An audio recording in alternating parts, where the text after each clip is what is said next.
जहाँ तक जम्मू कश्मीर में तालीमी निज़ाम का ताल्लुक़ है, कोविड की सिचुएशन और उसके बाद जो NOCs का मामला, स्टेट लैंड का इशू, उस वजह से सबसे ज़्यादा स्कूल आज तक बंद हो चुके हैं।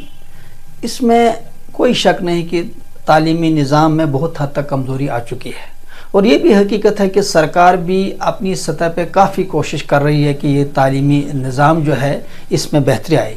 ख़ासकर जो हमारे इस वक्त principal secretary education Shri Alok Kumar ji हैं, इससे पहले भी वही प्रिंसिपल सेक्रेटरी थे, अब दोबारा उनको ये एडिशनल चार्ज है।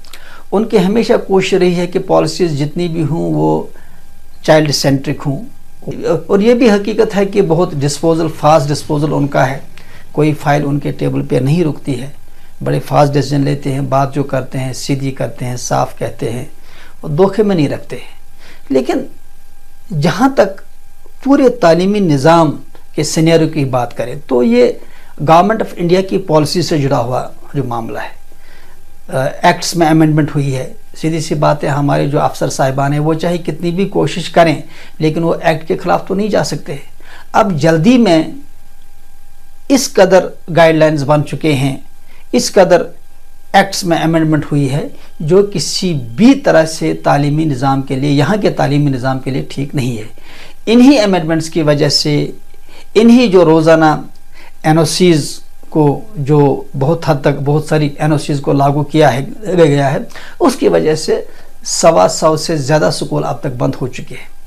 इससे पहले आउट ऑफ स्कूल चिल्ड्रन जो बच्चों की तादाद वो ज़्यादा से ज़्यादा 20-22 हज़ार हुआ करती थी, लेकिन इस वक्त तकरीबन आउट ऑफ स्कूल बच्चे जो हैं उनकी तादाद 1.5 लाख के आसपास है। ड्रग्स का रुझान भी बढ़ता जा रहा है और जो सोशल इवल्स हैं वो भी बढ़ते जा रहे हैं।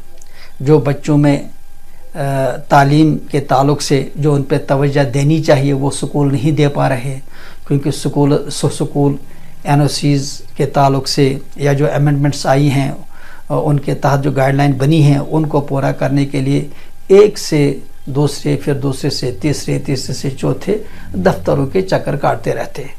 और बड़ी बदनसीबी ये भी है कि एजुकेशन एक ऐसा मामला है कि जो फ्री फॉर ऑल हो चुका है। लातादाद डिपार्टमेंट स्कूलों में मुदाखलत करते हैं। उसके बाद हम देखें कि फ़ी फिक्सेशन कमेटी का मामला है कि स्कूलों को फ़ीस के ताल्लुक़ से भी फ़ाइलें जमा करना, फिर महीने और साल हर साल उसमें लगते हैं।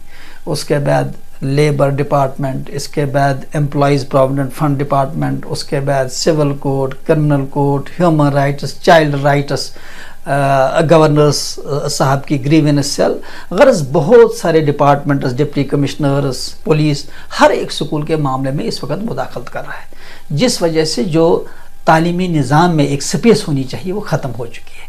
ये स्पेस ख़त्म होने की वजह से हम देख रहे हैं कि इस वक्त तालीमी निज़ाम आगे बढ़ने के बजाय अगर हम देखें पीछे ही जा रहा है। हाँ, इसमें कोई शक नहीं कि सरकार कोशिश कर रही है, खासकर एजुकेशन डिपार्टमेंट को जो है हम उसको दादी तहसीन देते हैं। हम सरकारी एजुकेशन डिपार्टमेंट की कोशिशों को वेलकम करते हैं कि उनकी कोशिशें ऑन फील्ड बहुत हैं, वो कोशिश कर रहे हैं कि तालीमी निज़ाम किसी तरह से ट्रैक पर रहे। लेकिन देखिए जो एक्ट्स बने हैं, जो आज तक अमेंडमेंट्स लाई हैं, उनकी वजह से तालीमी निज़ाम को ट्रैक पर रखने में काफ़ी दिक्कतें हो रही हैं। मेरी गुजारिश है, खासकर इस वक्त चूँकि आलोक जी हमारे प्रिंसिपल सेक्रेटरी हैं, वो बहुत ही डायनेमिक ऑफिशियल है, उनसे गुजारिश है, चीफ सेक्रेटरी साहब से गुजारिश है, LG एडमिनिस्ट्रेशन से गुजारिश है कि कम से कम एजुकेशन पॉलिसीज़ को रीथिंक करें, रिविज़िट करें, एक बार देखें क्या वजह है कि सिटीज़, टाउन सिटीज़ की बात करें तो 50% बल्कि 80% से ज़्यादा बच्चे प्राइवेट स्कूलों में पढ़ते हैं। गाँव देहात में ये तकरीबन रिवर्स मामला है, वहाँ चूँकि ज़्यादा सरकारी स्कूल हैं।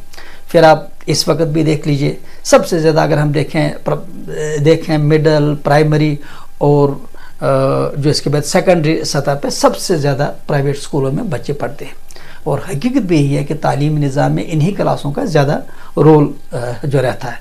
लेकिन अफसोस की बात यह है कि एक्ट्स में मेंशन के बावजूद भी, गवर्नमेंट की गाइडलाइंस के बावजूद भी स्टेक होल्डर्स को ऑन बोर्ड सरकार नहीं लेती है। गाइडलाइंस हैं, कागज़ों में लिखा हुआ है कि प्राइवेट सेक्टर के रिप्रेजेंटेटिव्स हों, کمیٹیز میں وہ لوگ ہوں، چاہے فی فکسیشن کمیٹی ہو یا کوئی کمیٹی ہو، اس میں پرائیویٹ اسکولوں کے نمائندے ہوں، ایسوسیشن کے نمائندے ہوں، لیکن اس پہ عملاً سرکار عمل نہیں کر پا رہی ہے۔ میں بار بار کہتا ہوں کہ یہ افسوس ہے کہ المیہ ہے کہ جب ایک بچہ سرکاری اسکول میں جاتا ہے تو پورا سسٹم اس کو سپورٹ کے لیے کھڑا ہوتا ہے، لیکن یہی غریب بچہ اگر پرائیویٹ اسکول میں جاتا ہے تو پورا سسٹم ہوسٹائل ہو جاتا ہے۔ ان پالیسیز کو ریوزٹ کرنے کی ضرورت ہے۔